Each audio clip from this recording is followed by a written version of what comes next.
Hello friends, welcome to Sonali's kitchen Marathi. आज आपण मस्त दिसताच तोंडाला पाणी सुटेल असा हेल्दी आणि टेस्टी गाजराचा हलवा बनवणार आहोत। अगदी सोप्या पद्धतीने कमी साहित्यात झटपट होणारा गाजराचा हलवा रेसिपीची सुरुवात करण्याआधी चॅनलला सबस्क्राइब करायला विसरू नका आणि व्हिडिओ शेवटपर्यंत नक्की बघा। सर्वात आधी 1 किलो गाजर छान साळून घ्यायचे, त्यामुळे गाजराच्या वरच्या बाजूला असणारा अनावश्यक भाग निघून जाईल। सर्व गाजर साळून झाले की स्वच्छ धुवून घ्यायचे।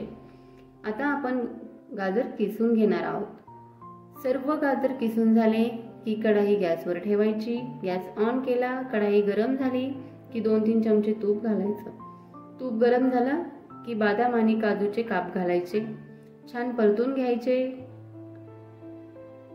आणि आता वरून गाजरही घालायचं। व्यवस्थित गाजर परतून घ्यायचं।